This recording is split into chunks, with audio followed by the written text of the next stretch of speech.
Ang tungkulin ng isang asawa ay magtiis, Margaret. Huwag mong dungisan ang dangal ng pamilyang ito dahil lang sa makasarili mong damdamin.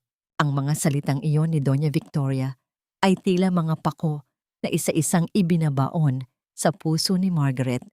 Nakaluhod siya sa malamig at makintab na sahig ng isang marangyang hotel ballroom, habang ang kanyang mga tuhod ay nagsisimula ng mamanhid sa matagal na pagkakaposisyon. Sa gitna ng tawanan at kalantog ng mga basong kristal ng mga elite sa Maynila, ang tanging naririnig ni Margaret ay ang sarili niyang kaba. Ang kanyang mga daliri, na dati ay makinis, ngunit ngayon ay tila pagod na sa lahat ng gawaing bahay, ay nanginginig, habang pilit na isinusulot ang sinulid sa butas ng karayom. Kailangan niyang ayusin ang laylayan ng mamahaling gown ni Bella, ang babaeng alam ng lahat, maliban sa kanya noong una, na siyang kumuha sa atensyon at pagmamahal ng kanyang asawang si Xavier. Nakatayo si Bella sa kanyang harapan, may hawak na baso ng alak, at nakatingin sa kanya ng may mapanguyat na ngiti. Habang hinihintay siyang matapos, tila isang reyna si Bella na tinitingnan ang isang aliping nagpapakababa sa kanyang paanan. Bahagyang nag-angat ng tingin si Margaret at doon ay tila huminto ang pag-ikot ng kanyang mundo. Ang kwintas na suot ni Bella, ang gintong kwintas na may pendant na hugis krus.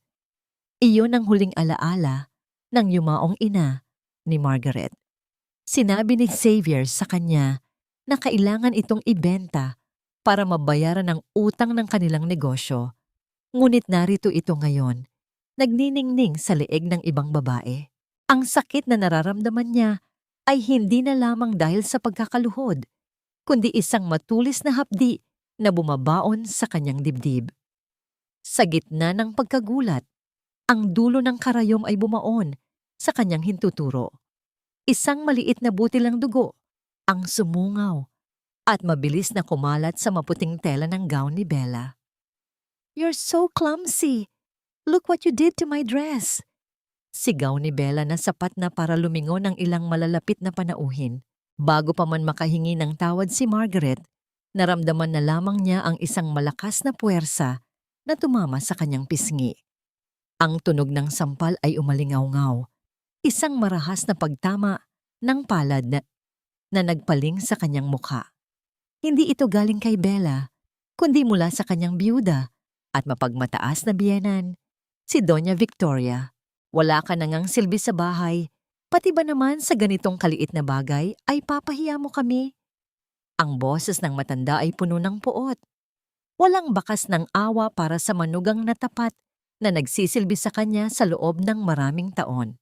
Hinawakan ni Margaret ang kanyang pisngi na ngayon ay nag-iinit at tila tinitibok ng sakit. Hindi siya sumigaw, hindi siya umiyak ng malakas.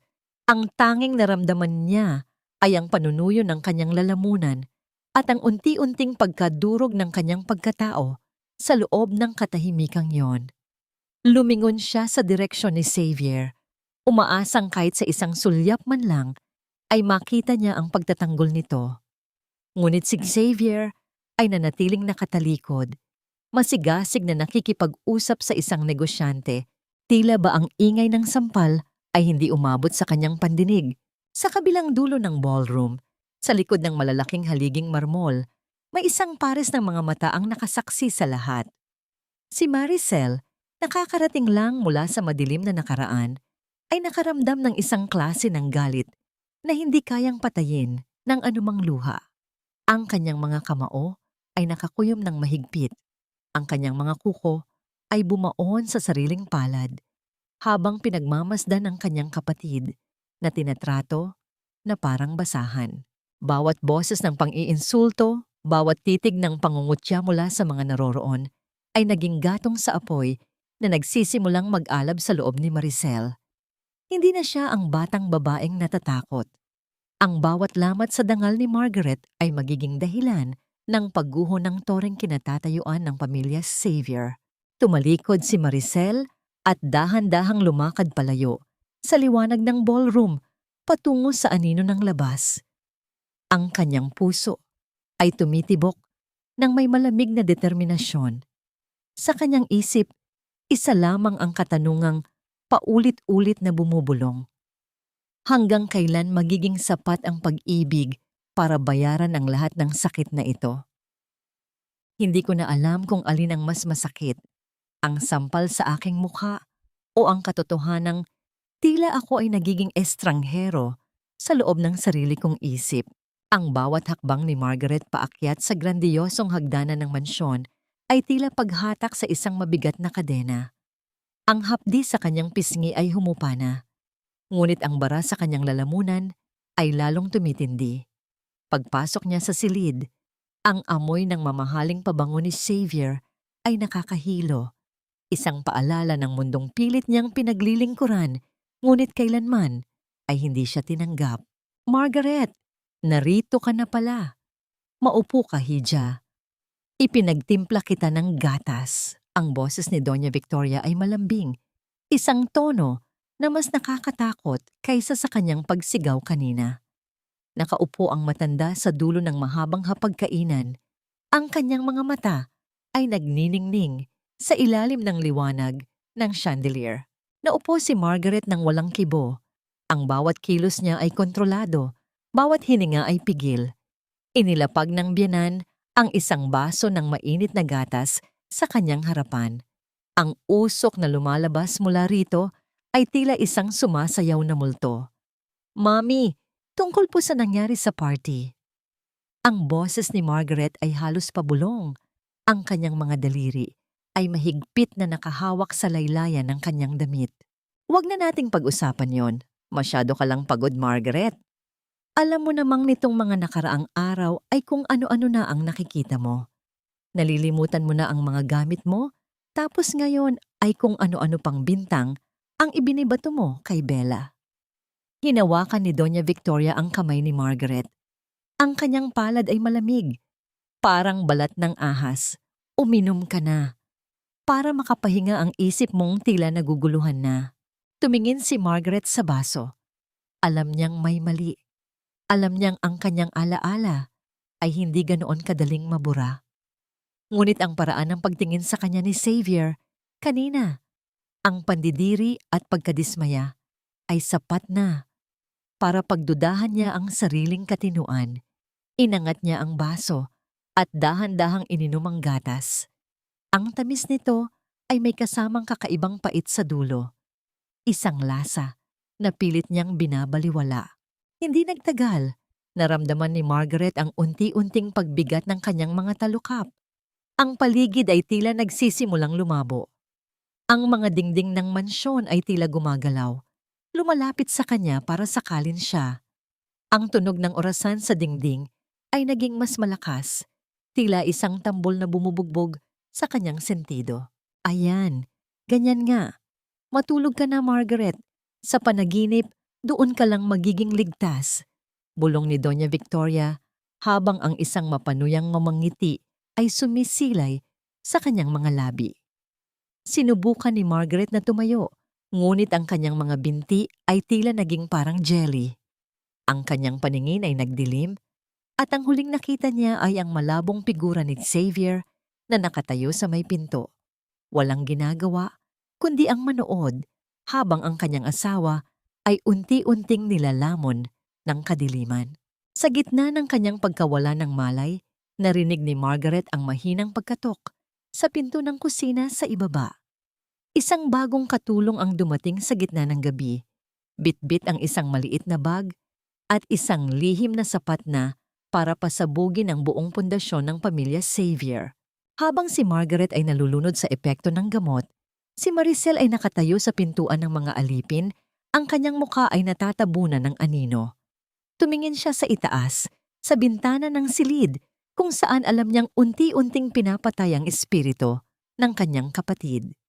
Sa kanyang pagpasok sa loob ng mansyon, hindi lamang ang hangin ang naging mas malamig, kundi ang tadhana ng lahat ng naninirahan dito. Sa bawat sulok ng mansyong ito, ang amoy ng kasinungalingan ay mas matapang pa kaysa sa bango ng mga sariwang bulaklak sa florera. Ito ang unang naisip ni Maricel habang hinihigpitan niya ang pagkakatali ng kanyang apron. Ang kanyang mga kamay na dati ay sanay sa magaspang na rehas ng bilangguan, ay marahang dumaan sa ibabaw ng lamesang gawa sa marmol. Sa ilalim ng suot, na uniforme ng isang simpleng katulong, itinatago niya ang isang pusong nagliliyab sa galit. Hindi siya narito para magsilbi. Narito siya para maningil. Huwag kang tatanga-tanga rito, bago. Ang boses ni Aling Mangga, ang matandang mayordoma, ay bumasag sa katahimikan ng kusina. Ang kanyang muka ay puno ng mga kulubot na tila mga guhit ng isang malungkot na nakaraan. Dito sa bahay ng mga Xavier, ang mga mata ay dapat laging nakadilat, pero ang mga bibig ay dapat laging nakasara. Maliwanag. Tumango si Maricel, pilit na itinatago ang talim ng kanyang mga mata. Opo, Aling Mangga. Gusto ko lang po talagang magtrabaho ng maayos. Dinala siya ni Aling Mangga sa lababo, kung saan naroon ang mga pinagkainan kagabi. Sa gitna ng mga mamahaling plato, nakita ni Maricel ang basong ginamit ni Margaret. May natitira pang kaunting puting latak. Sa ilalim nito, ang ebidensya ng katraydoran ni Doña Victoria. Palihim na kumuha si Maricel ng isang maliit na tela at pinunasan ng latak, saka ito itinago sa loob ng kanyang bulsa. Ito ang unang bala para sa kanyang ilulunsad na giyera. Habang naglilinis, narinig nila ang yabag ng mga paa pababa ng hagdan. Si Xavier iyon. Ang bawat hakbang nito ay tila isang insulto sa alaala ng pag-ibig na ibinigay sa kanya ni Margaret. Huminto si Xavier sa pintuan ng kusina. Inaayos ang kanyang mamahaling relo habang nakatingin sa kanyang telepono. Mangga, nasaan ang kape ko? At pakisabi kay Margaret na wag na siyang bababa ng kwarto. Masakit daw ang ulo niya, sabi ni Mami. Baka kung ano na naman ang masabi niya sa harap ng mga bisita mamaya. Utos ni Xavier na walang bakas ng pag-aalala sa kanyang asawa. Opo, Sir Xavier. Sagot ni Aling Mangga habang mabilis na kumikilos. Naramdaman ni Maricel ang panginginig ng kanyang buong katawan. Gusto niyang sumigaw. Gusto niyang itanong kung paano nagagawa ng isang lalaki na talikuran ang babaeng nagbigay sa kanya ng lahat. Ngunit pinigilan niya ang sarili. Ang paghihiganti ay isang putahing masarap ihain kapag malamig na. Nang makaalis si Xavier, inutusan ni Aling Mangga si Maricel na dalhin ang mga bagong labang tuwalya sa itaas. Sa pagdaan niya sa tapat ng silid ni Margaret, narinig niya ang mahinang paghikbi. Isang tunog ng isang pusong unti-unti nang nawawalan ng pag-asa. Sumilip si Maricel sa bahagyang nakabukas na pinto at nakita ang kanyang kapatid, namumutla, nakatingin sa kawalan, at tila hindi nakilala ang sariling refleksyon sa salamin. Nang sandaling iyon, may nakita si Maricel sa sahig, sa ilalim ng kama ni Margaret. Isang maliit na panyo na may burdang pangalan nila, isang kasanayan na itinuro sa kanila ng kanilang ina noong bata pa sila. Ang panyong yun ay basang-basa ng luha at may bahid ng dugo mula sa nasugatang daliri ni Margaret kagabi. Ito ang golden moment na nagpaalala kay Maricel kung bakit siya narito. Hindi lang ito tungkol sa pera o lupain. Tungkol ito sa dugong nananalatay sa kanilang mga ugat. Bago pa man siya makalapit para yakapin ang kapatid, narinig niya ang malamig na boses ni Doña Victoria mula sa dulo ng pasilyo. Anong ginagawa mo riyan, bago? Mabilis na tumayo ng tuwid si Maricel at yumuko. Pasensya na po, ma'am. Hinahanap ko lang po kung saan ko ilalagay ang mga tuwalya. Tiningnan siya ni Doña Victoria mula ulo hanggang paa. Ang kanyang mga mata ay tila sumusuri sa bawat hibla ng pagkatao ni Maricel. Siguraduhin mong hindi ka pakialamera. Maraming namamatay sa maling pag-uusisa. Tumalikod ang matanda, ngunit may isang bagay na nahulog mula sa kanyang bulsa. Isang maliit na susi na may kakaibang disenyo. Hindi ito napansin ni Doña Victoria, ngunit nakita ito ni Maricel. Habang naglalakad palayo ang biyenan, isang katanungan ang bumabagabag sa isip ni Maricel. Saan kaya patungo ang susing ito? At anong sikreto ang pilit na itinatago ng pamilyang ito sa loob ng mga saradong pinto ng kanilang mga puso. Nang gabing iyon, habang ang lahat ay natutulog, isang anino ang gumalaw sa loob ng library ni Xavier. Hindi alam ni Maricel na sa kanyang bawat hakbang, may isa pang pares ng mga mata ang nakatingin sa kanya mula sa CCTV camera na itinago ni Doña Victoria sa isang lugar na hindi niya inaasahan. Ang ulan ay hindi lamang tubig na pumapatak mula sa langit. Ito ang mga luhang hindi na kayang pigilin ng isang pusong matagal ng sugatan. Habang ang bawat patak ng ulan ay humahampas sa salamin ng bintana, tila ba nakikipag-unahan ang bawat isa sa pagpapadama ng lamig sa loob ng mansyon. Sa madilim na sulok ng laundry area, nakaupo si Maricel, yakap ang kanyang mga tuhod. Sa kanyang palad ay naroon ang susing nahulog ni Doña Victoria, isang piraso ng bakal na tila may bigat ng 1,000 kasalanan. Alam niya, sa bawat minutong lumilipas, ang buhay ni Margaret ay unti-unti nang nauubos. Tila kandilang unti-unting tinutupok ng sarili nitong mitya. "Sis! Konting tiis na lang!" bulong ni Maricel sa hangin. Ang kanyang boses ay nanginginig sa pagitan ng galit at pighati. Hindi na siya makapaghintay. Ang plano ay kailangang magsimula ngayong gabi, sa gitna ng ingay ng kulog na sapat na para itago ang anumang tunog ng pagtakas. Gamit ang kanyang mga paa na walang tsinelas para hindi makalikha ng ingay, tinahak ni Maricel ang pasilyo patungo sa silid ng kanyang kapatid. Ang bawat tibok ng kanyang puso ay tila isang babala, isang paalala na ang bawat pagkakamali ay maaaring maging huli na para sa kanilang dalawa. Dahan-dahan niyang binuksan ang pinto.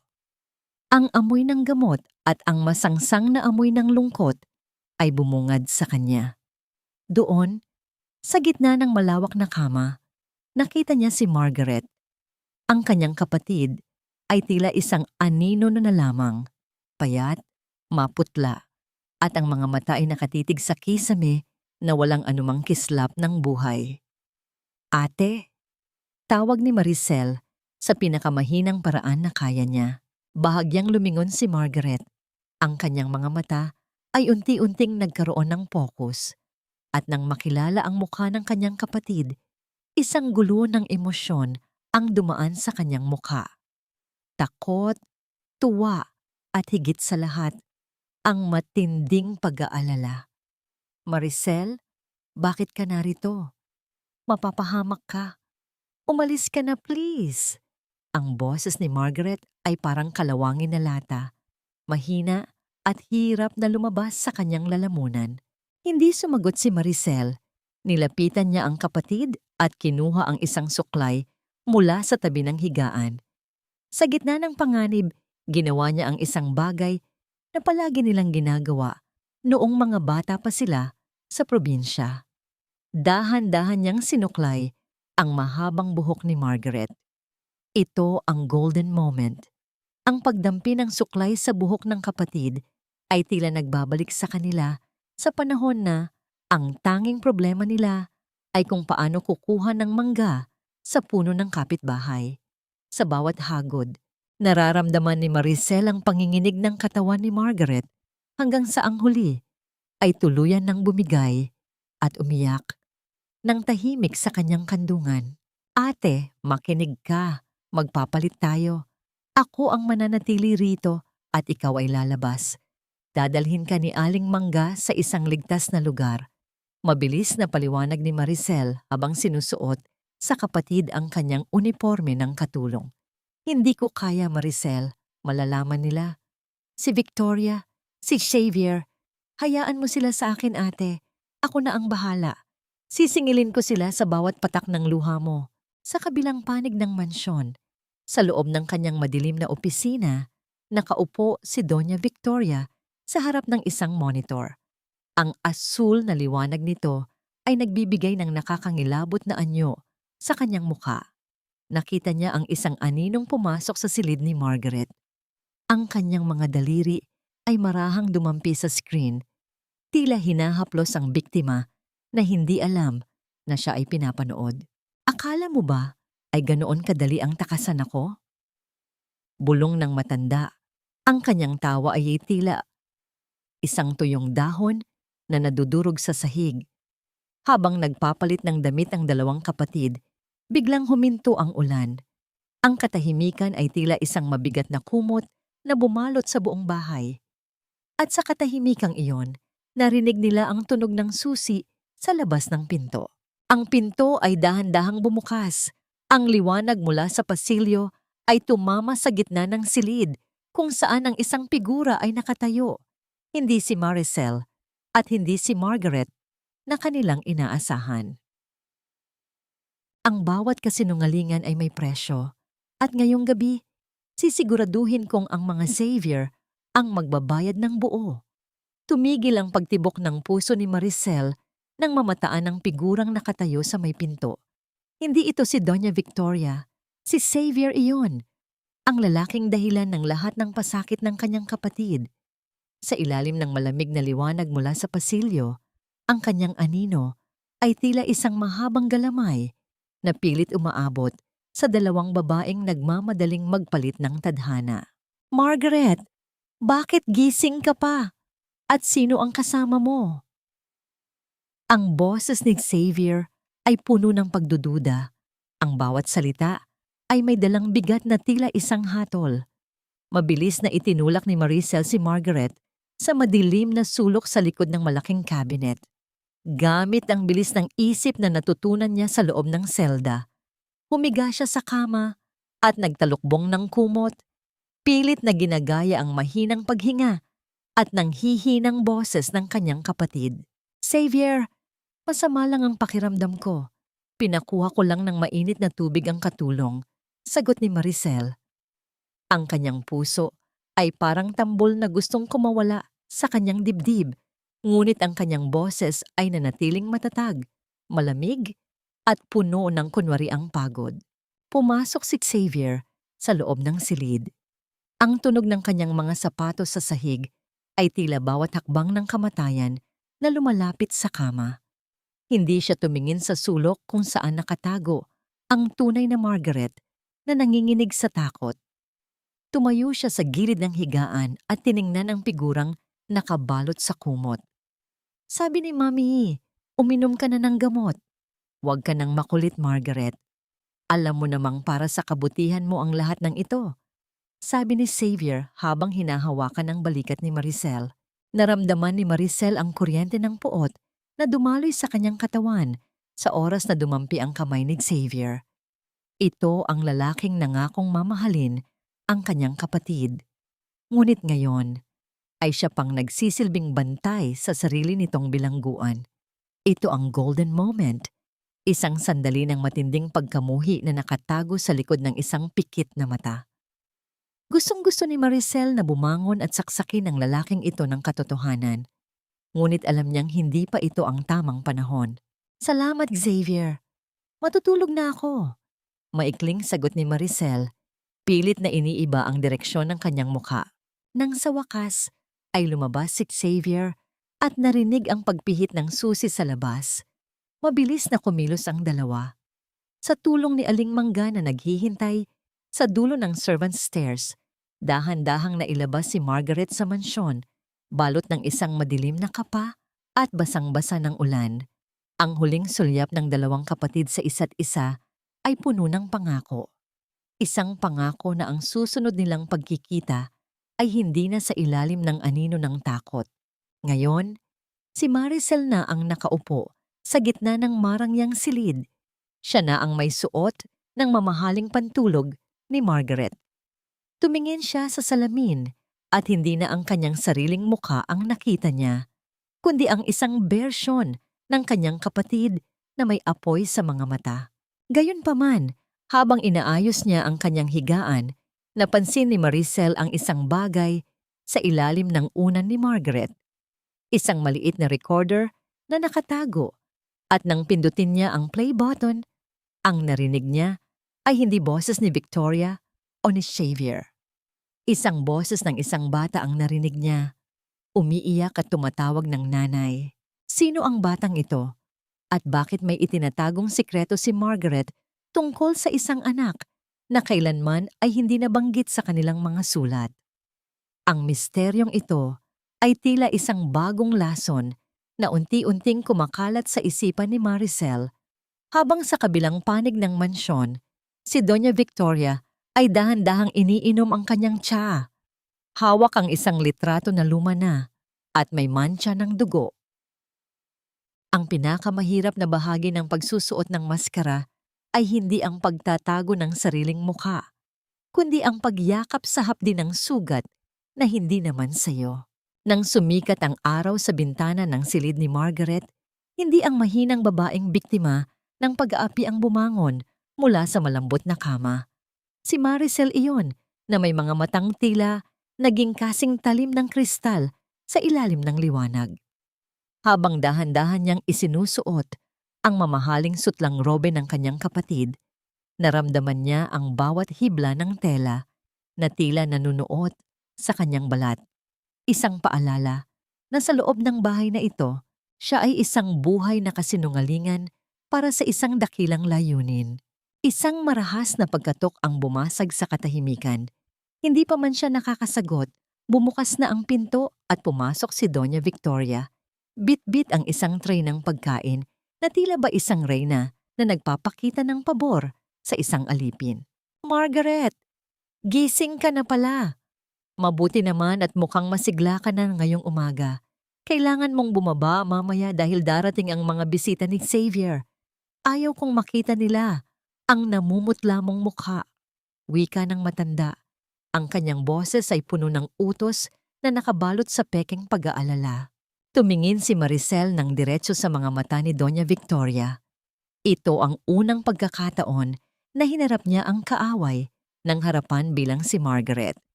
Sa loob-loob niya, gusto niyang sumigaw, ngunit ang tanging lumabas sa kanyang bibig ay isang malamig at matipid na sagot.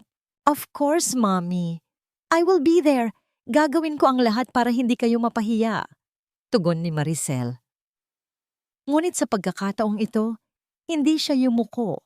Nanatili siyang nakatayo ng tuwid. Ang kanyang balikat ay hindi nabagsak tulad ng dati.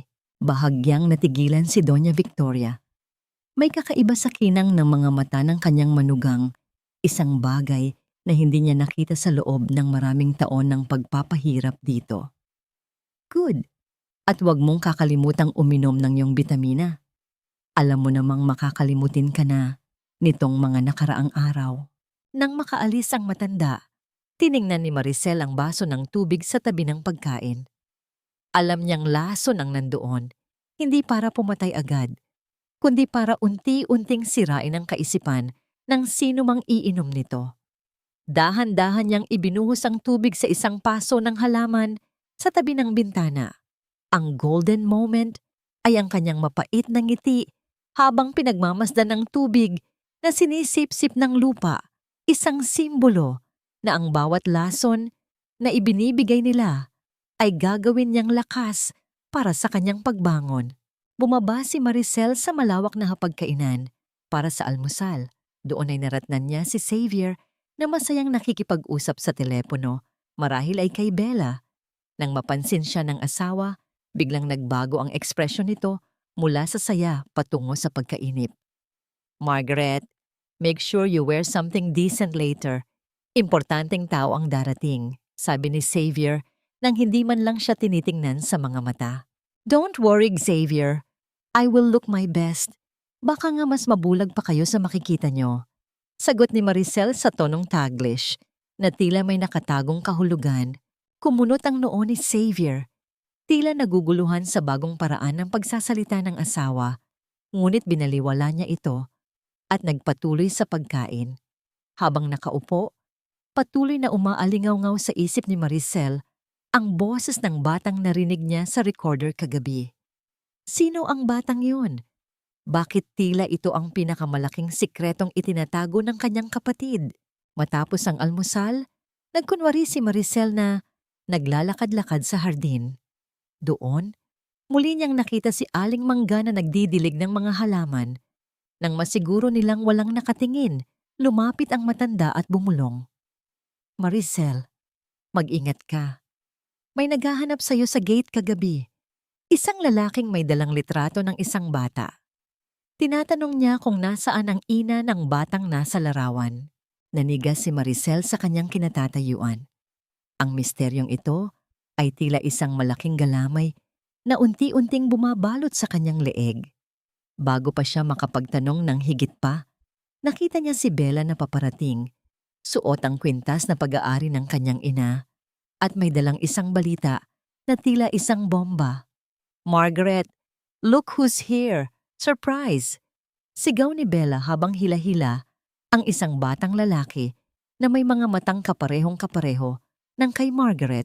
Ang puso ni Maricel ay tila huminto sa pagtibok. Sino ang batang ito? At bakit tinatawag siyang mama ng bata habang si Doña Victoria ay nakangiti nang may katusuhan mula sa balkonahe? "Mama, bakit hindi mo ako niyayakap? Galit ka ba dahil iniwan kita?" Ang maliit na boses na yon ay tila isang malakas na kulog na yumanig sa buong pagkatao ni Maricel. Habang nararamdaman niya ang maliliit na bisig na yumayakap sa kanyang baywang, ang hangin sa kanyang paligid ay tila naglaho. Nanigas ang kanyang buong katawan. Sa bawat tibok ng kanyang puso, isang tanong ang sumisigaw. Sino ang batang ito? Bakit sa lahat ng sulat ni Margaret mula sa loob ng mansyon, kailanman ay hindi nabanggit ang pagkakaroon ng isang anak? Sa balkonahe, nakatayo si Doña Victoria na tila isang hukom na naghihintay ng maling galaw. Ang kanyang mga mata ay nanunuot, nagmamasid kung paano tutugon ang babaeng inaakala niyang si Margaret. Sa tabi naman niya, si Bella ay humahakhak, isang tunog na kasing pait ng lason.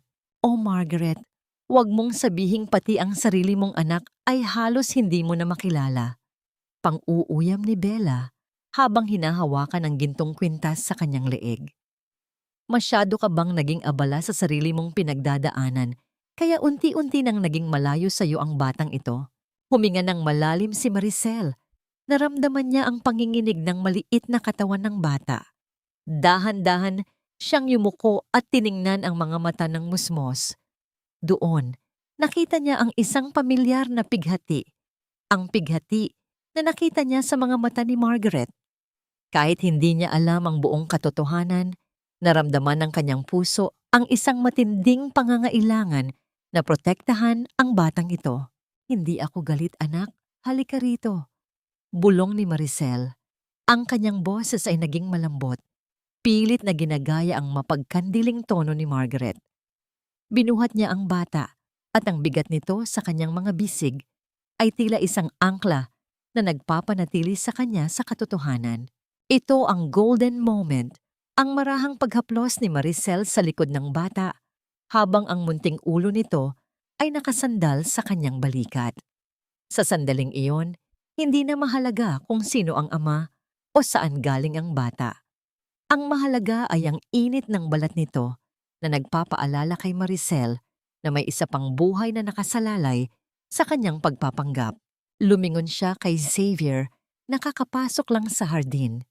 Ang mukha ng kanyang asawa ay puno ng puot at pandidiri.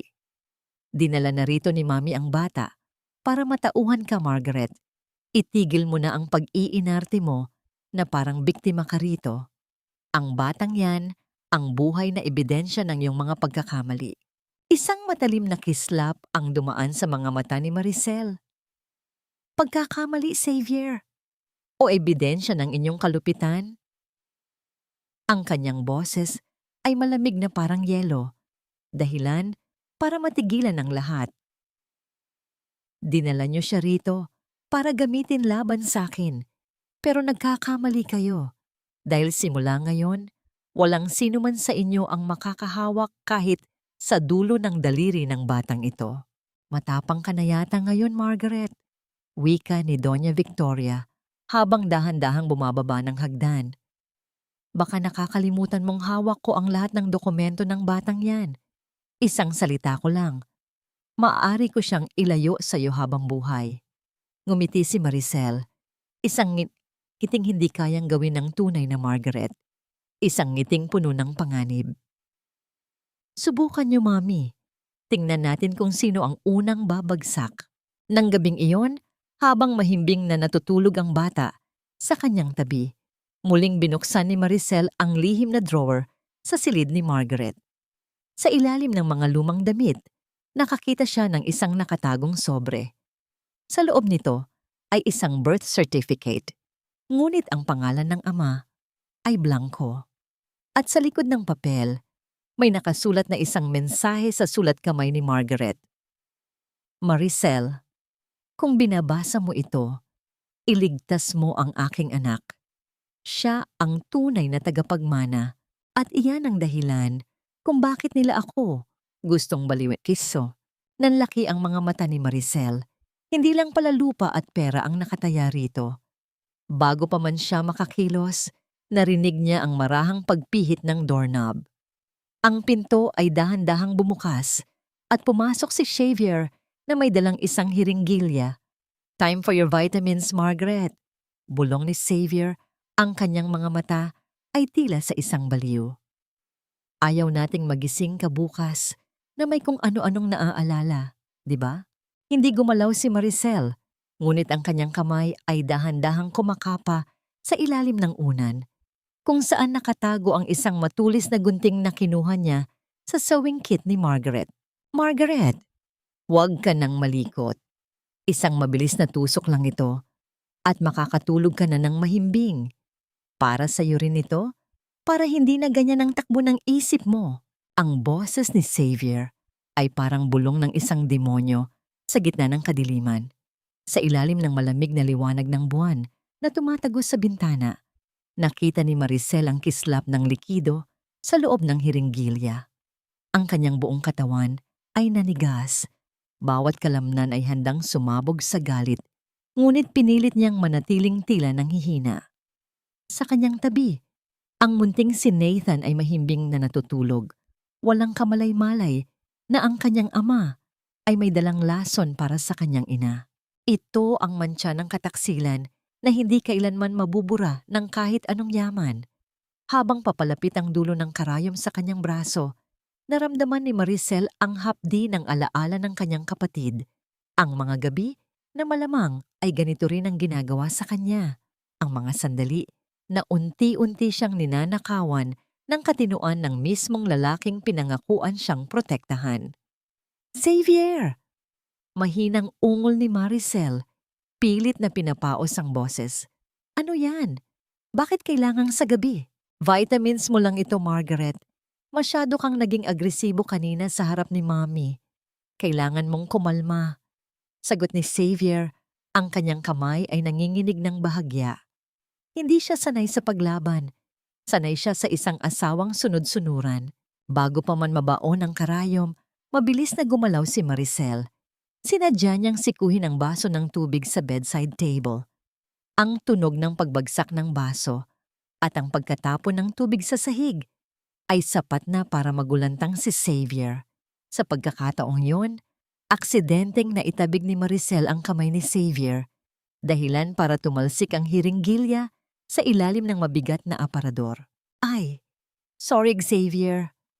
Nagulat ako. Hingal na sabi ni Maricel, habang ang kanyang kamay sa ilalim ng unan ay mahigpit pa ring nakakapit sa gunting. Ano ba yan? Napaka-clumsy mo talaga.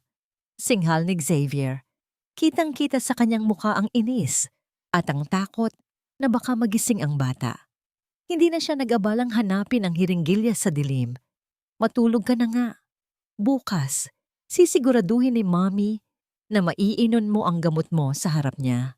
Nang lumabas si Xavier at marinig ang marahas na pagsara ng pinto, napaupo si Maricel sa gilid ng angkama. Ang kanyang hininga ay gulo-gulo. Tiningnan niya si Nathan na bahagyang gumalaw ngunit hindi nagising. Ang golden moment ay nang marahang haplusin ni Maricel ang pisngi ng bata. At sa gitna ng kanyang takot, naramdaman niya ang isang uri ng tapang na hindi niya akalaing taglay niya. Hindi lang siya narito para sa hustisya ni Margaret. Narito siya para sa kinabukasan ng batang ito. Kinabukasan, habang nag-aalmusal, ang kapaligiran sa hapagkainan ay mas matindi pa sa isang dula sa telebisyon. Nakaupo si Doña Victoria sa kabisera, tinitingnan ang bawat subo ni Maricel na tila isang buway ang naghihintay ng biktima. Margaret, narinig ko ang nangyari kagabi. Mukhang pati ang paghawak ng baso ay hindi mo na kaya. Baka kailangan na nating ituloy ang plano ni Xavier na dalhin ka sa isang pasilidad kung saan mas maaalagaan ka. Wika ng matanda habang dahan-dahang hinihiwa ang kanyang steak. Ngumiti si Maricel, isang ngiting kasing ningning ng kristal, ngunit kasing talim ng labaha. Sa tingin ko po, Mami, ang kailangan ko ay hindi pasilidad, kundi katotohanan. Kagabi, habang naglilinis ako sa silid, nakakita ako ng isang lumang dokumento tungkol sa lupaing iniwan ni Papa. Napatigil sa pagnguya si Doña Victoria. Ang kanyang mga mata ay nanliit. Anong dokumento? Ang tungkol sa trust fund ni Nathan.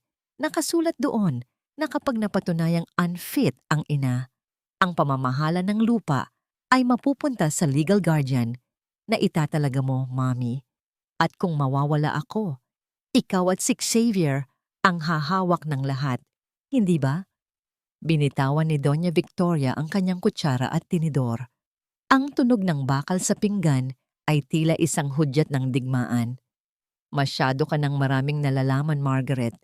Ang sobrang talino ay delikado para sa isang taong may sakit sa isip. Hindi po ako matalino, Mami.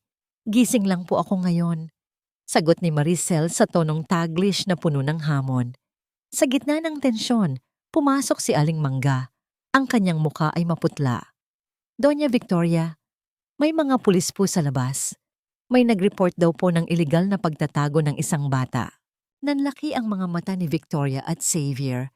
Tumingin sila kay Maricel, ngunit ang huli ay kalmado lang na uminom ng tsa. Sa labas ng gate, nakita ni Maricel ang isang pamilyar na figura, ang lalaking may dalang litrato ni Nathan. Sino ang lalaking ito? At bakit ang kanyang pagdating ay tila mas ikinakatakot ni Doña Victoria kaysa sa presensya ng mga pulis? Ang misteryong ito ay tila isang bagong pahina ng panganib na magbubukas. Habang sa loob ng bulsa ni Maricel, naroon ang isang susi na nakuha niya sa ilalim ng aparador. Ang susing magbubukas sa tunay na pagkatao ni Xavier. Ang katotohanan ay parang tubig.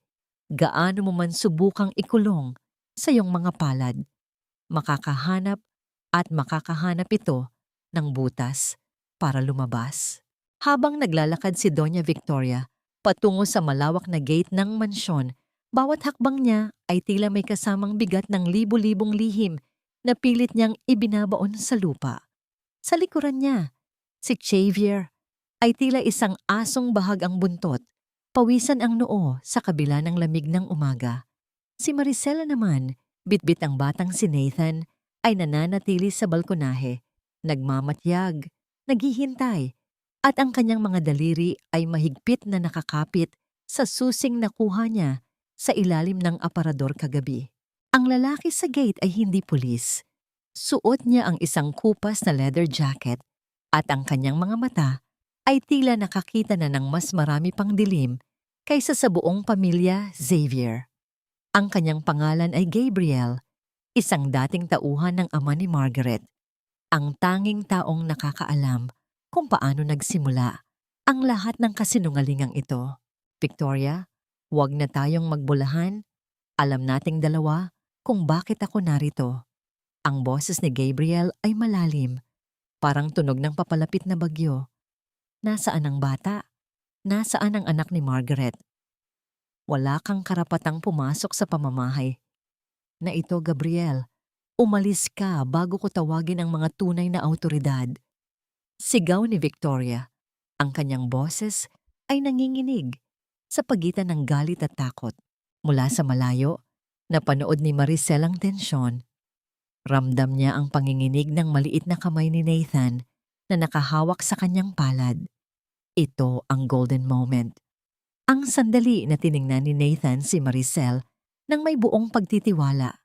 Tila ba ang babaeng nasa harap niya ang tanging kalasag niya laban sa malupit na mundo. Hinigpitan ni Maricel ang hawak sa bata. Isang tahimik na pangako na kahit anong mangyari, hindi na siya papayag na may humawak pa kay Nathan na may masamang balak. Mama, sino po siya? Tanong ni Nathan sa maliit na boses. Isang kaibigan, anak. Huwag kang matakot, sagot ni Maricel, bagamat sa loob niya ay hindi rin siya sigurado kung kakampi ba o kaaway si Gabriel. Dahil sa kaguluhan sa labas, naging abala ang lahat ng gwardiya at katulong. Ito ang pagkakataong hinihintay ni Maricel. Habang ang pansin ni Victoria at Xavier ay nasa gate, mabilis na pumasok si Maricel sa opisina ni Xavier gamit ang susing nahanap niya. Ang pinto ay bumukas nang walang ingat na tunog. Tila ba ang mismong mansyon ay nakikiisa sa kanyang paghahanap ng hustisya. Sa loob ng opisina, nahanap niya ang isang maliit na cabinet na nakatago sa likod ng isang painting. Isinuot niya ang susi, lapat na lapat. Sa loob nito ay hindi pera o alahas ang kanyang nahanap, kundi isang serye ng mga sulat na hindi kailanman nakarating kay Margaret. Mga sulat mula sa kanilang ama bago ito mamatay at mga resultang medikal na nagpapatunay na si Margaret ay kailanman hindi nagkaroon ng sakit sa isip. Lahat ng ito ay gawa-gawa lamang ni Victoria para makuha ang lupain. Ngunit may isang bagay na mas nakakagimbal. Isang larawan ni Nathan noong sanggol pa ito at sa tabi nito ay ang pangalan ng tunay na ama ng bata. Hindi si Xavier, hindi ang sinumang lalaking inakala ni Maricel. Sa labas, narinig ni Maricel ang malakas na kalabog ng gate na pilit na binubuksan. Ang sigawan ay naging mas matindi. Sa gitna ng kaguluhan, pumasok si Aling Mangga sa opisina. Hingal na hingal. Maricel, kailangan mo nang umalis. May dalang court order si Gabriel para kunin ang bata. Pero ang hindi mo alam, kasabwat siya ni Bella. Gusto nilang gamitin ang bata para makuha ang share ni Xavier sa kumpanya. Nanlaki ang mga mata ni Maricel. Ang taong inakala niyang tagapagligtas ay isa rin palang buwayang naghihintay. Tumingin siya sa mga dokumentong hawak niya, saka kay Nathan na nakatayo sa pinto. Sino ang tunay na kakampi? At ano ang gagawin ni Maricel ngayong alam na niya na ang bata sa kanyang tabi ay hindi lamang tagapagmana ng lupa, kundi ang tanging susi para pabagsakin ang lahat ng mga taong nagpahirap sa kanila. Habang papalapit ang mga yabag ng paa ni Xavier sa pasilyo, mabilis na itinago ni Maricel ang mga dokumento sa loob ng kanyang damit. Ang pinto ay bumukas ng marahas at doon ay nakatayo si Xavier. May hawak na baril at ang mga mata ay puno ng desperasyon. Ibigay mo sa akin ang bata, Margaret, o pareho kayong hindi makakalabas ng buhay sa silid na ito. Xavier, ang pag-ibig ba ay kailangang dumaan sa dulo ng baril para lang mapatunayan mong ikaw ang makapangyarihan? Ang boses ni Maricel ay hindi nanginig. Kahit ang dulo ng bakal ay nakatutok sa kanyang dibdib, ang kanyang mga mata ay nanatiling kasing lamig ng semento. Sa loob ng opisina, ang amoy ng lumang papel at ang nakakasuffocate na tensyon ay tila naging isang bitag na walang labasan. Sa likod niya, naramdaman ni Maricel ang maliit at nanginginig na katawan ni Nathan na nakakapit sa kanyang binti. Ang bata ay walang kibo. Tila alam na ang anumang ingay ay maaaring maging mitya ng kanilang katapusan. Ibigay mo sa akin ang mga papel na yan, Margaret. Huwag mo akong subukan. Ang boses ni Xavier ay pumiyok. Isang tanda ng kanyang pagiging desperado. Ang pawis sa kanyang noo ay dumadaloy pababa sa kanyang mga mata, ngunit hindi niya magawang punasan ito. Simulat sa pool, panggulo ka na sa buhay namin. Kung hindi ka lang sana naging asawa ko, hindi sana ganito kagulo ang lahat. Napakagatlabi si Maricel. Ito ang lalaking minahal ng kanyang kapatid. Isang lalaking itinatago ang kanyang kahinaan sa likod ng dahas. Hindi ako ang naging panggulo. Xavier, kayo ang naging anay sa pundasyon ng sarili niyang bahay. Ninakawan niyo siya ng katinuan, ng ari-arian. At ngayon, pati ang batang ito ay gagamitin nyo para sa pansariling interes? Ito ang golden moment. Nang maramdaman ni Maricel ang munting kamay ni Nathan na pilit inaabot ang kanyang palad. Kahit sa gitna ng panganib, ang bata ay hindi bumitaw. Ang init ng balat ng bata ay nagbigay kay Maricel ng kakaibang lakas. Isang lakas na hindi nanggagaling sa galit, kundi sa pagmamahal ng isang tita na naging ina sa sandaling iyon. Sa gitna ng takot, tinitigan ni Maricel si Xavier nang may halong pait at awa. Ibaba mo yan, Xavier. Hindi mo kayang pumatay. Masyado kang duwag para dumanak ang dugo sa mga kamay mo. Hamon ni Maricel, ang bawat hakbang niya pasulong ay tila isang sugal sa buhay at kamatayan. Biglang bumukas ang pinto at pumasok si Doña Victoria. Hindi siya nagulat nang makita ang baril. Sa halip, lumakad siya patungo sa kanyang anak at marahang ibinaba ang kamay nito. Xavier, itigil mo ang kahibangang ito. Hindi baril ang solusyon sa taong baliw. Wika ng matanda. Ang kanyang boses ay kalmado, ngunit may dalang kamandag. Tumingin siya kay Maricel. Margaret, Hija, ibigay mo na ang mga dokumento. Para rin ito sa ikabubuti ni Nathan. Gusto mo bang lumaki ang batang iyan na nakikitang ang kanyang ina ay nasa loob ng mental hospital? Hindi po ako ang baliw, Mami. Ang baliw ay ang taong naniniwala sa sarili nilang kasinungalingan. Sagot ni Maricel. Alam ko na ang totoo. Alam ko na kung sino ang tunay na ama ni Nathan. At alam kong hindi si Xavier yon. Katahimikan. Isang katahimikan na mas masakit pa sa anumang sampal. Ang mukha ni Victoria ay nawalan ng kulay, samantalang si Xavier ay tila naging estatwa sa kanyang kinatatayuan.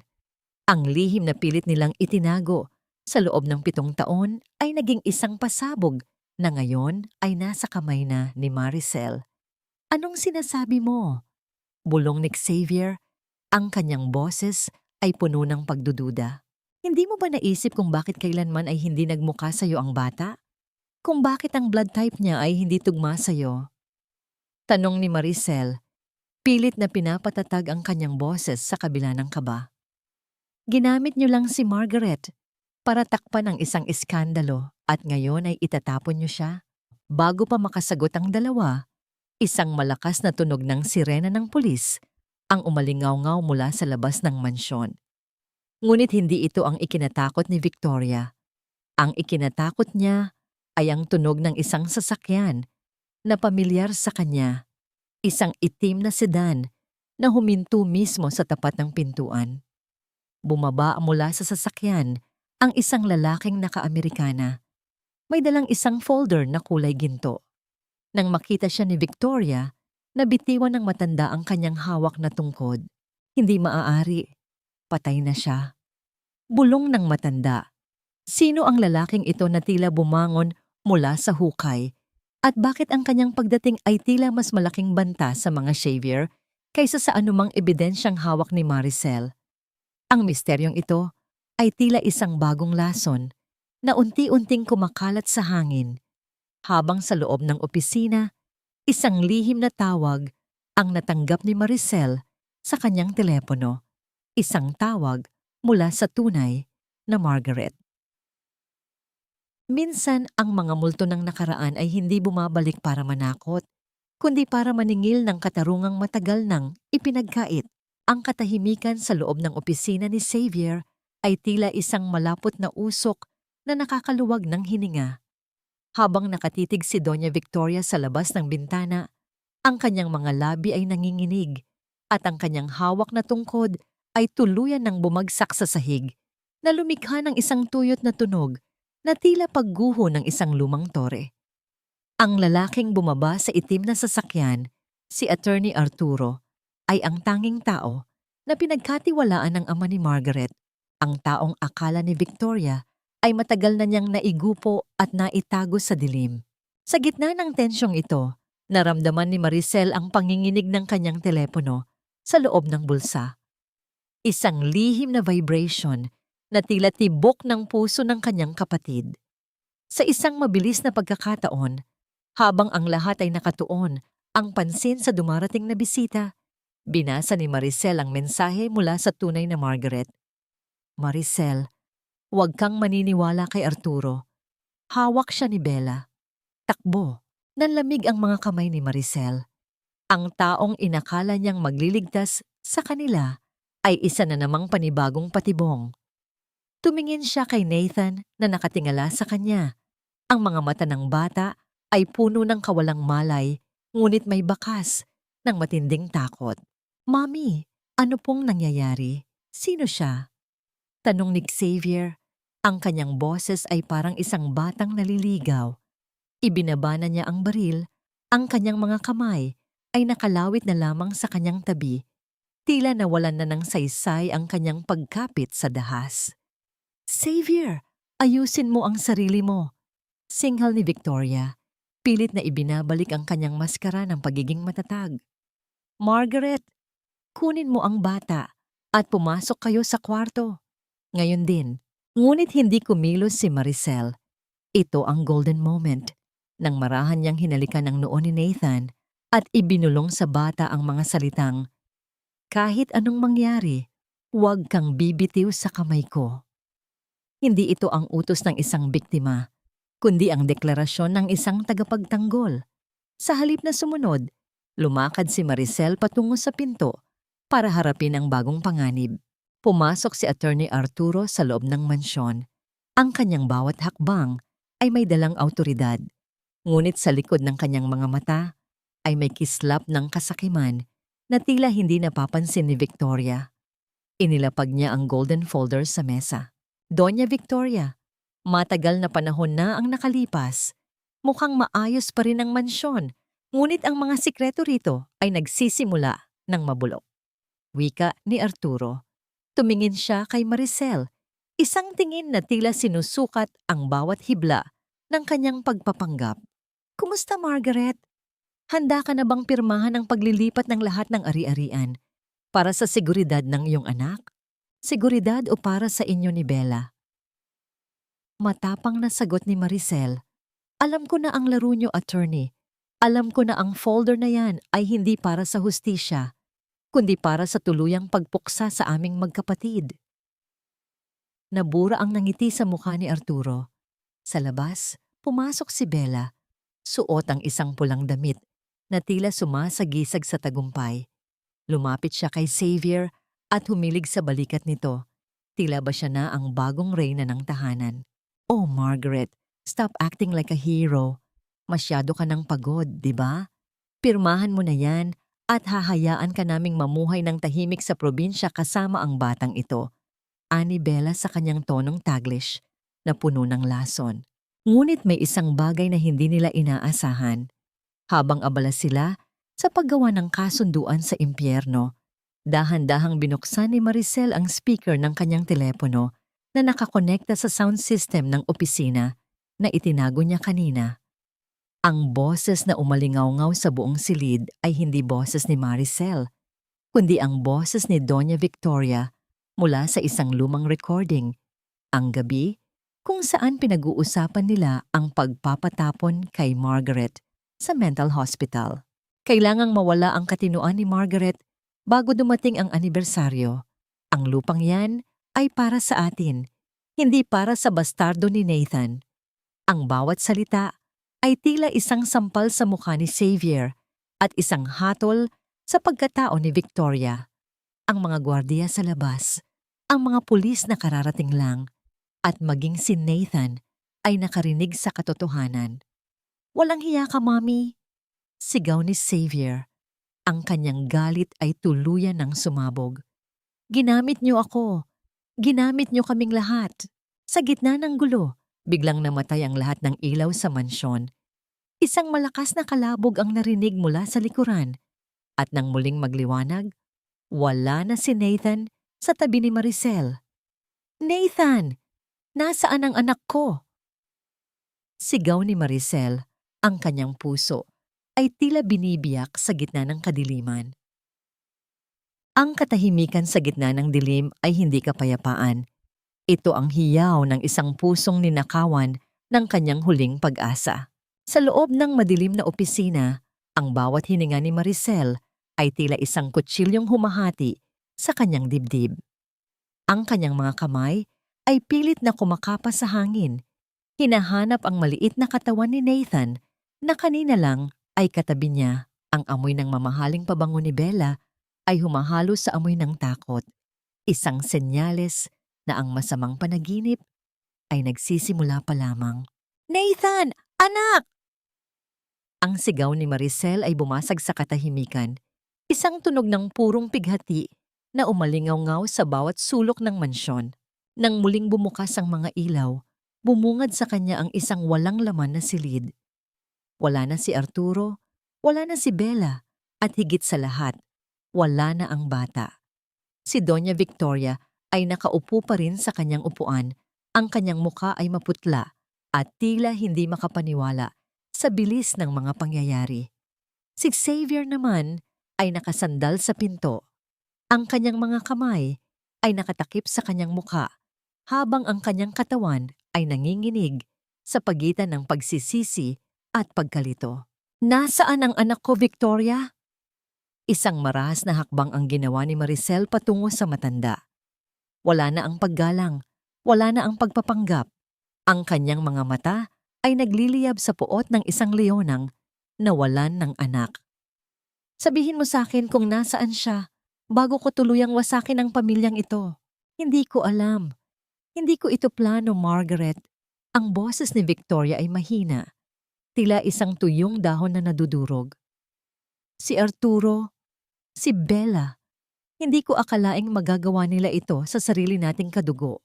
Ito ang golden moment nang makita ni Maricel ang isang maliit na sapatos ni Nathan na naiwan sa ilalim ng mesa.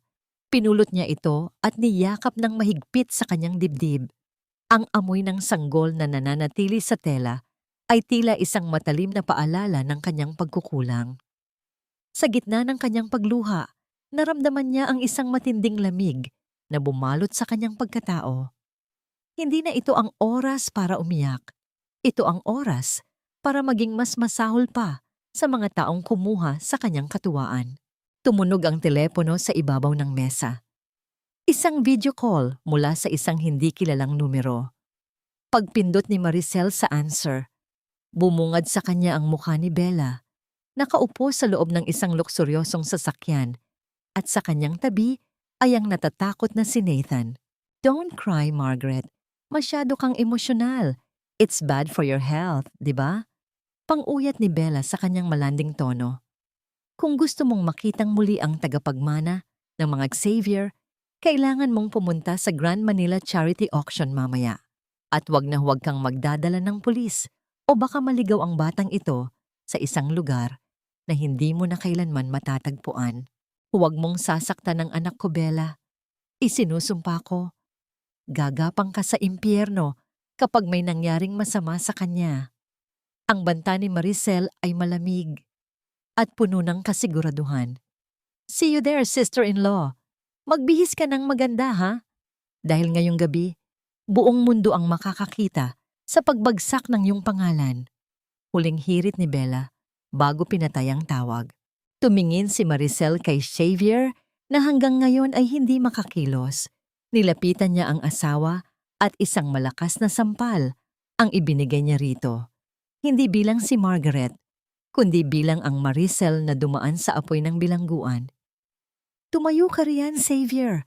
Kung gusto mong patunayan na may natitira pa sa iyong pagkatao, tulungan mo akong bawiin ang anak mo." Singal ni Maricel. Sa gitna ng desperasyon, nakatanggap si Maricel ng isa pang mensahe mula sa tunay na Margaret. Ngunit sa pagkakataong ito, hindi ito babala.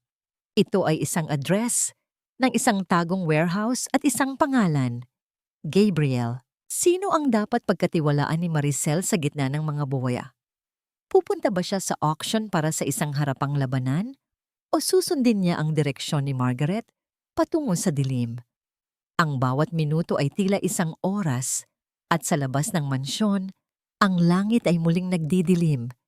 Tila naghahanda para sa isang madugong pagtatapok.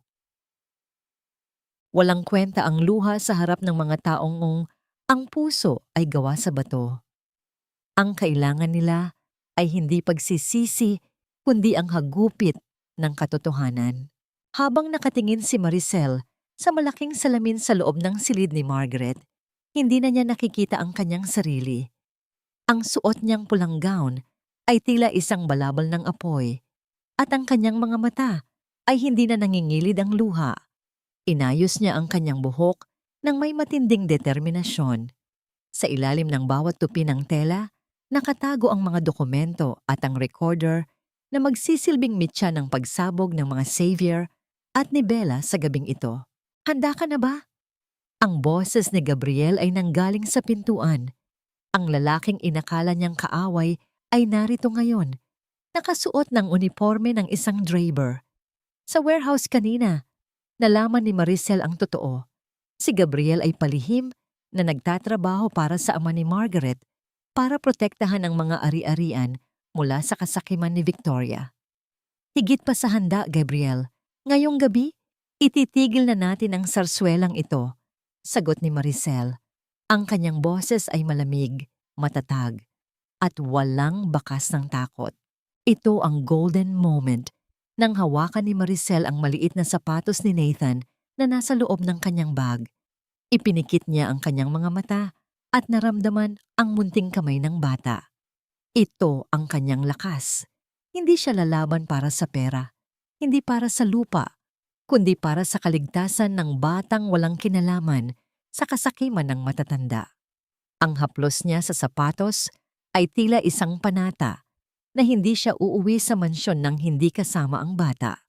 Pagdating nila sa Grand Manila Charity Auction, ang paligid ay puno ng mga kumukutitap na ilaw at mga taong nakasuot ng pinakamamahal nilang mga maskara ng kagalang-galang.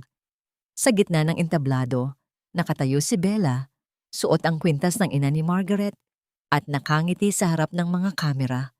Katabi niya si Xavier na tila isang anino na lamang, sunod-sunuran sa bawat galaw ng kanyang kerida. And now, for our special guest tonight, the woman who has shown us the true meaning of sacrifice, Margaret Xavier. Ang boses ng MC ay umalingaw-ngaw sa buong ballroom. Lahat ng mata ay nabaling sa pintuan. Pumasok si Maricel ng may autoridad na tila isang reyna na babawi ng kanyang trono. Ang bawat hakbang niya sa ibabaw ng pulang karpet ay may dalang bigat ng 7 taong paghihirap. Nakita niya ang pagkagulat sa mukha ni Bella at ang panginginig ng mga kamay ni Doña Victoria na nakaupo sa harapang hanay. Salamat sa mainit na pagtanggap, Bella. Wika ni Maricel pag-akyat sa entablado. Kinuha niya ang mikropono mula sa kamay ni Bella. Ang kanilang mga balat ay nagdampi at naramdaman ni Maricel ang lamig ng takot sa kamay ng kalaban. Ngunit bago tayo magsimula sa auction, may gusto lang akong ipakita sa inyong lahat. Isang espesyal na item na hindi mabibili ng pera. Sa likuran ni Maricel, ang malaking screen ay nagsimulang magpakita ng mga larawan. Ngunit hindi ito mga larawan ng charity work. Ito ay mga larawan ni Xavier at Bella sa loob ng isang lihim na apartment, mga kopya ng pekeng medical records ni Margaret. At ang pinakamahalaga, ang video ni Arturo na tinatanggap ang bayad mula kay Bella para ilayo si Nathan. Ang bulong-bulungan sa loob ng ballroom ay tila isang papalapit na bagyo. Ang mga kamera ay nagsimulang mag-flash. Nang mabilis, kinukunan ng bawat reaksyon ng mga Xavier na ngayoy tila mga hayop na nakulong sa isang bitag. What is the meaning of this? Sigaw ni Victoria, pilit na tumatayo kahit nanginginig ang kanyang mga tuhod. Ang ibig sabihin nito, Mommy, ay tapos na ang inyong paghahari. Sagot ni Maricel, ang kanyang boses ay umalingaw-ngaw sa buong sound system. Nasaan ang anak ko? Sabihin mo sa kanila, Bella, kung nasaan si Nathan bago ko ipakita ang susunod na video. Ang video kung saan pinaplano nyo ang pagpatay sa asawa ng draper ni Papa para manahimik ito. Namutla si Bella. Ang kanyang kumpiyansa ay naglaho ng parang bula. Tumingin siya sa paligid, naghahanap ng malalabasan, ngunit ang lahat ng pinto ay binantayan na ng mga tauhan ni Gabriel. Sa gitna ng kaguluhan, isang boses ang narinig mula sa likuran ng entablado. Isang pamilyar na boses na nagpatigil sa mundo ni Maricel. Nandito ang bata. Maricel, pero hindi mo siya makukuha ng ganoon kadali. Lumabas mula sa anino ang isang taong hindi inaasahan ni Maricel. Isang taong akala niya ay nasa panig niya. Ang taong hawak si Nathan at may nakatutok na patalim sa leeg ng bata. Ang bawat hakbang patungo sa katarungan ay may kasamang anino ng kataksilan na handang sumaksak sa iyong likuran sa oras na hindi mo inaasahan. Nanigas ang buong katawan ni Maricel. Ang taong nakatayo sa madilim na bahagi ng entablado, hawak ang isang umiiyak na si Nathan habang may nakatutok na patalim sa leeg nito ay walang iba kundi si Attorney Arturo, ang taong nagpakilala bilang tagapagtanggol ng katarungan, ang taong akala ni Maricel ay magiging susi sa kanilang kalayaan, ay siya palang may hawak ng pinakamatalim na kutsilyo. Arturo, bitawan mo ang bata. Masyado ka ng maraming kasalanan. Huwag mo nang dagdagan. Ang sigaw ni Maricel ay puno ng panginginig. Ang kanyang puso ay tila binibiyak sa bawat hikbi ni Nathan. Huwag kang lalapit, Margaret, o kung sino ka man.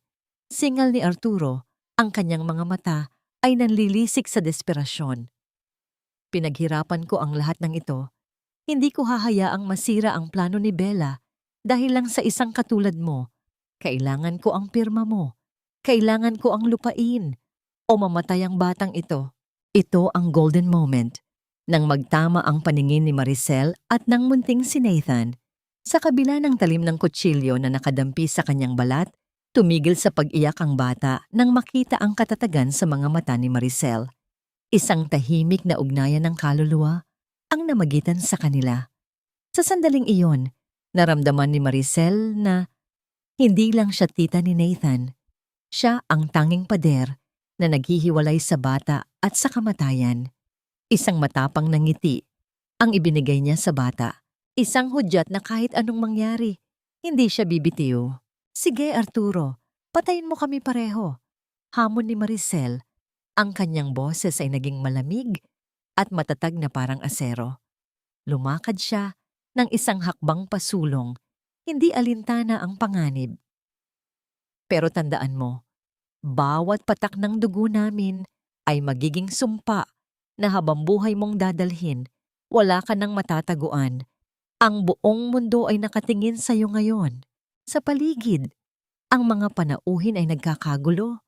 Ang mga flash ng kamera ay tila mga kidlat na nagpapakita ng karumihan ng tagpong iyon. Si Doña Victoria ay napaupo sa sahig. Ang kanyang korona ng kapangyarihan ay tuluyan ng natanggal.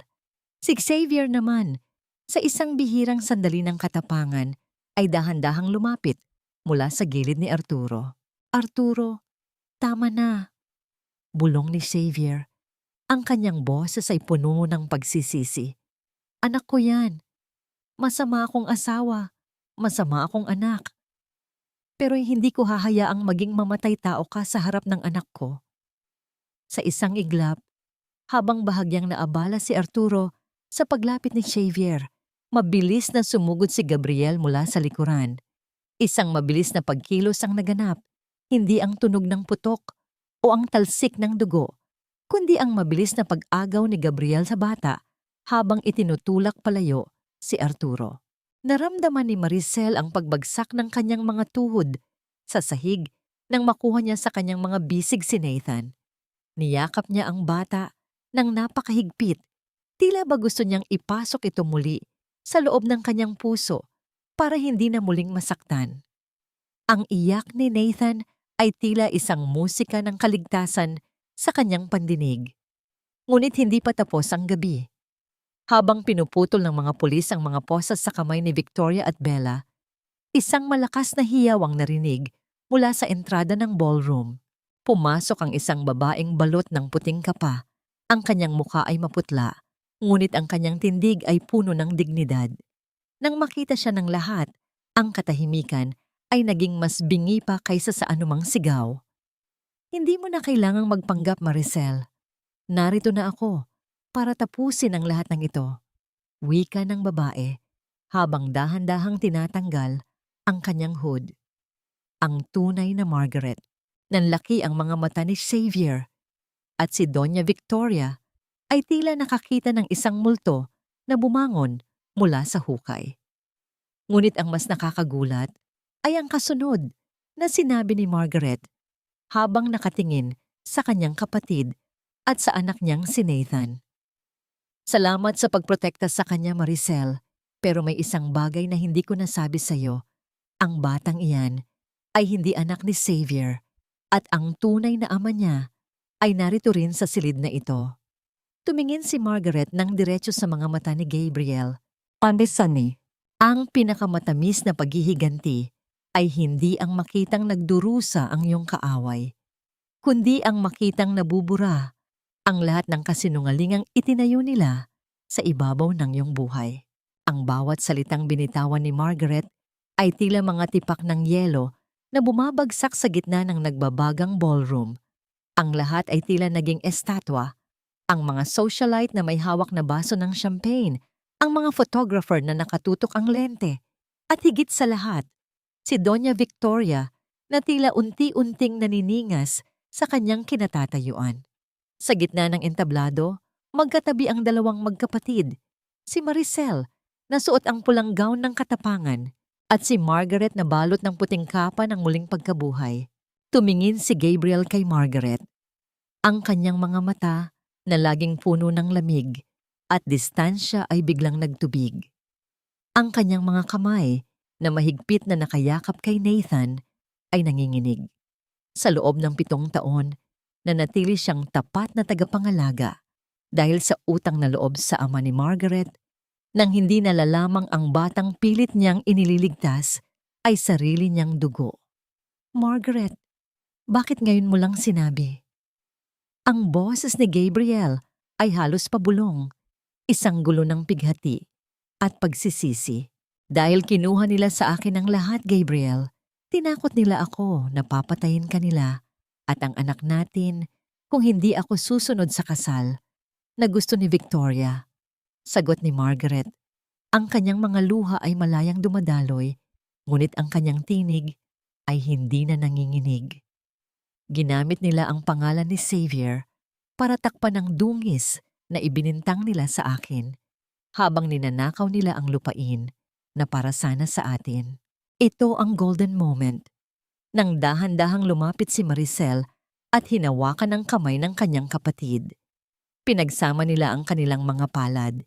Isang simbolo ng dalawang kaluluwang pinagbuklod ng apoy at dusa.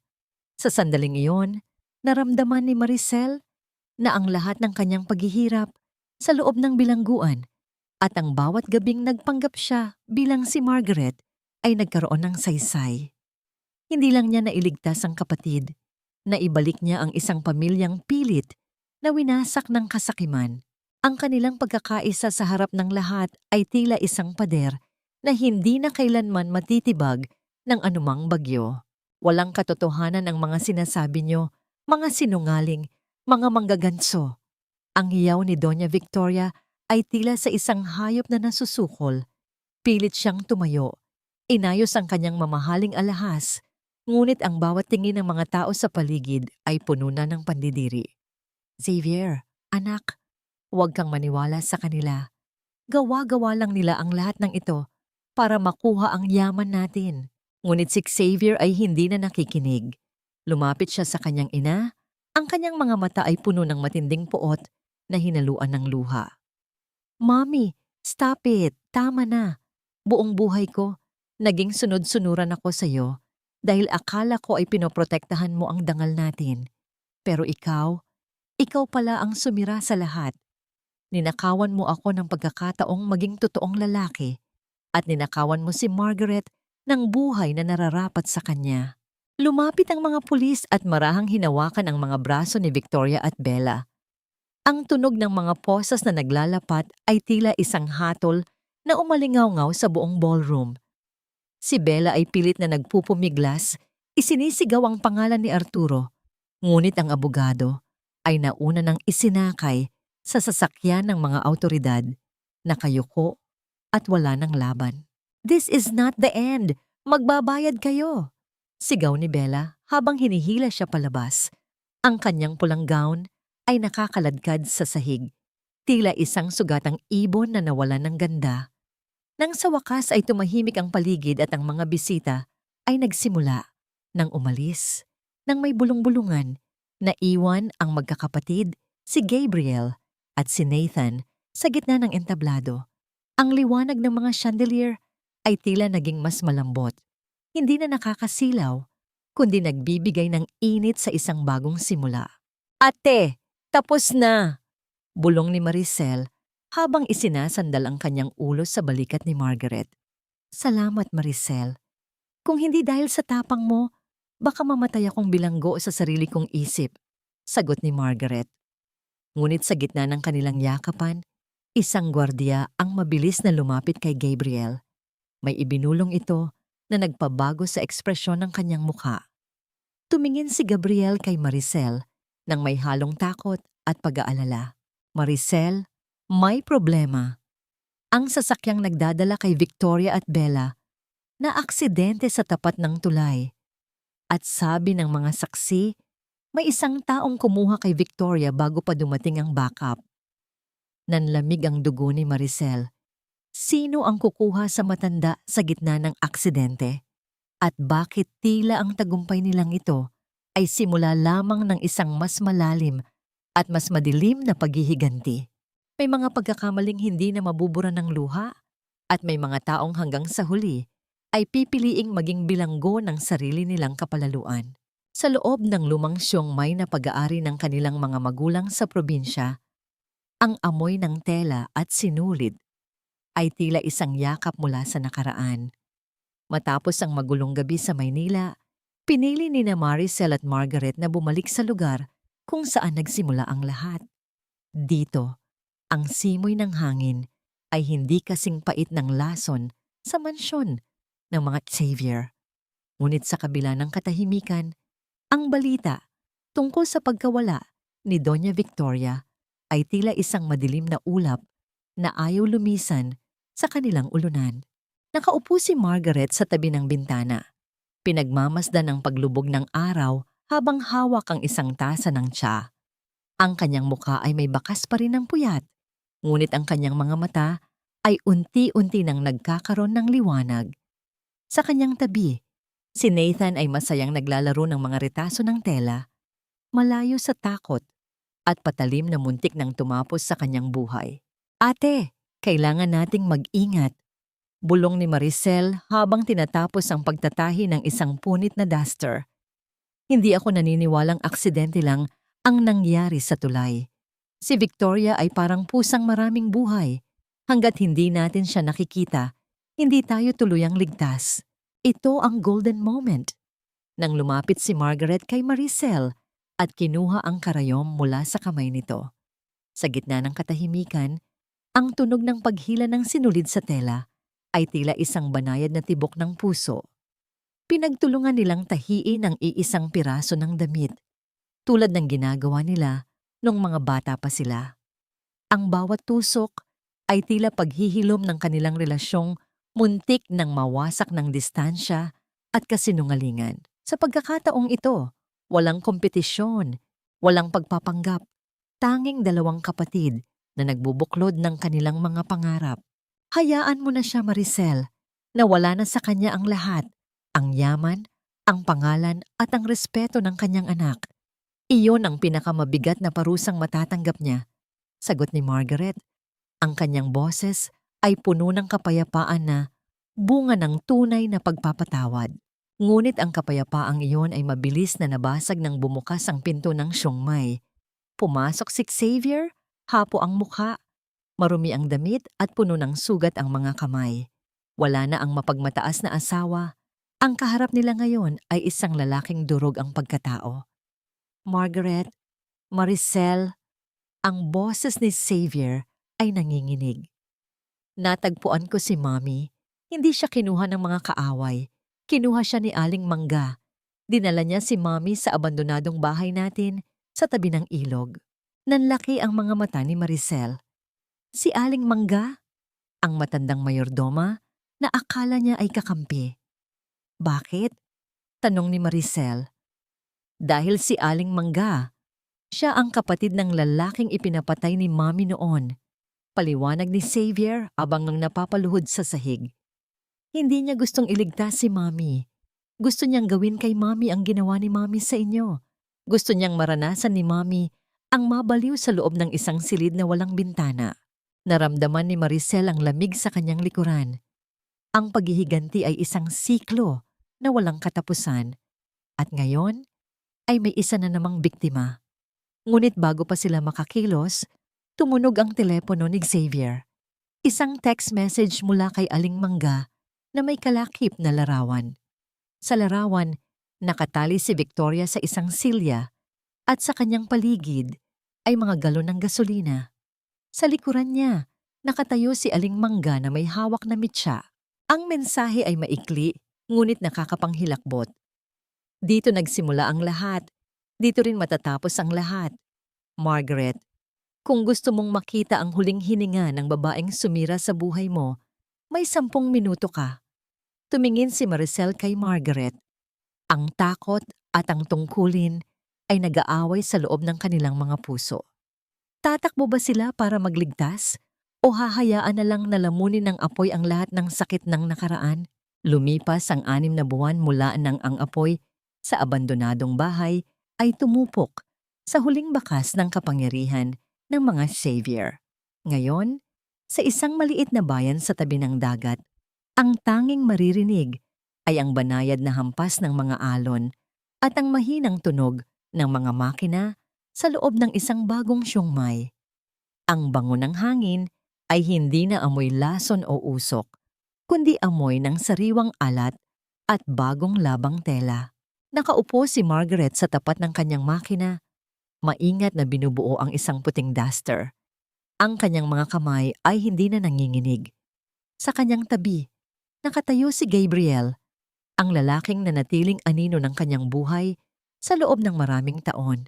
Hindi man naging madali ang muling pagbuo ng kanilang relasyon, ang bawat araw na magkasama sila ay tila isang bagong tahi sa isang punit na nakaraan. Sa labas, masayang naglalaro si Nathan sa buhanginan. Ang kanyang tawa ay tila isang himig na nagpapawis sa lahat ng pait na dinanas ng kanyang ina. Ito ang golden moment nang lumapit si Maricel sa kanyang kapatid at inilapag ang isang baso ng sariwang buko juice sa ibabaw ng lamesa. Nagkatinginan ang dalawang magkapatid at sa isang ngingiti naintindihan nila ang lahat. Wala nang maskara, wala nang pagpapanggap. Ang kanilang mga mata ay nagsasabi ng isang katotohanang hindi kayang isulat sa alinmang dokumento, na ang tunay na yaman ay hindi matatagpuan sa mga lupain o titulo, kundi sa katapatan ng pusong handang lumaban para sa tama. Nahanap na ba nila ang kapatawaran? Para kay Margaret, ang pagpapatawad ay hindi nangangahulugang kinalimutan na niya ang lahat ng ginawa ni Victoria at Xavier. Pinatawad niya sila hindi dahil karapat-dapat sila, kundi dahil ayaw na niyang dalhin ang bigat ng galit sa kanyang paglalakad patungo sa hinaharap. Si Victoria ay nananatili sa isang tahimik na pasilidad. Ang kanyang mga mata ay walang laman at tila nakatitig sa isang mundong siya lang ang nakakakita. Si Xavier naman ay nagsisikap na itama ang kanyang buhay sa pamamagitan ng pagtatrabaho sa isang malayo at payak na lugar. Malayo sa karangyaan na minsan ay bumulag sa kanya. Ang kapayapaan ay hindi isang destinasyon, kundi isang proseso ng paghilom. Sa bawat araw na lumilipas, natututunan ni Maricel at Margaret na ang bawat sugat ay may dalang aral at ang bawat lamat ay nagbibigay ng pagkakataon para sa liwanag na pumasok. Natutunan nila na ang dangal ay hindi ibinibigay ng ibang tao. Ito ay isang bagay na kailangang pangalagaan at ipaglaban sa kabila ng lahat ng pagsubok. Ang aral na iniwan ng kanilang kwento sa bawat pusong nakikinig ay simple ngunit napakalalim. Ang katotohanan ay maaaring mabaon sa dilim ng mahabang panahon, ngunit kailanman ay hindi ito tuluyang mamamatay. At sa huli, ang pinakamalakas na sandata laban sa kasamaan ay hindi ang puot, kundi ang pagmamahal ng pamilyang handang magsakripisyo para sa isa't isa. Habang lumulubog ang araw at nagbibigay ng ginintuang kulay sa buong dalampasigan, naglakad ang dalawang magkapatid patungo sa dalampasigan para sunduin si Nathan.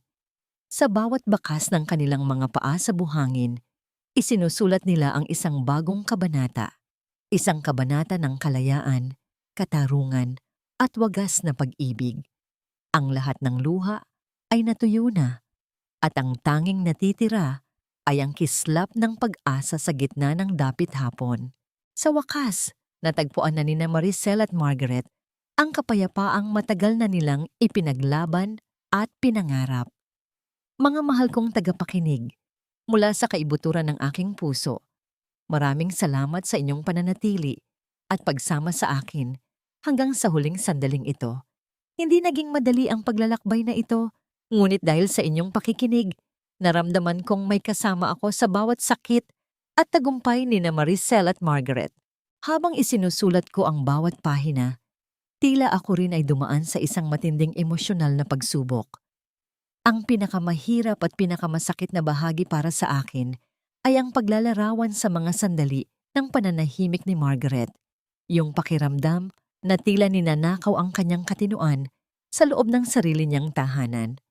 Ang kwentong ito ay hango sa mga karanasan ng maraming kababaihang aking nakilala, mga totoong bayani na sa kabila ng pang-aapi at kawalang katarungan ay piniling manatiling mabuti at matapang. Nais kong itanim sa inyong mga puso na ang bawat dilim ay may kasunod na liwanag, tulad ng isang maliit na mitya na hindi namamatay sa gitna ng bagyo. Ang pagpapatawad ay hindi tanda ng kahinaan, kundi ito ang pinakamataas na uri ng lakas para palayain ang ating mga sarili mula sa anino ng nakaraan. Bago tayo tuluyang magpaalam, nais kong mag-iwan ng isang katanungan na sana ay inyong pagnilayan. Kung ikaw ang nasa kalagayan ni Margaret, kaya mo rin bang patawarin ang taong lubos na nagkasala sa iyo para lamang sa katahimikan ng iyong sariling puso? O sa tingin mo ba ay may mga kasalanang sadyang hindi na dapat pang patawarin? Sana ay nagustuhan ninyo ang ating pagsasama sa kwentong ito. Kung ito ay nagbigay sa inyo ng inspirasyon o nakagising sa inyong damdamin, huwag kalimutang i-click ang like button at mag-iwan ng inyong mahalagang saloobin sa comment section. Ibahagi rin ninyo ang video na ito upang mas marami pa tayong maabot na pusong nangangailangan ng pag-asa. Hanggang sa muli nating pagkukwentuhan at maraming salamat muli.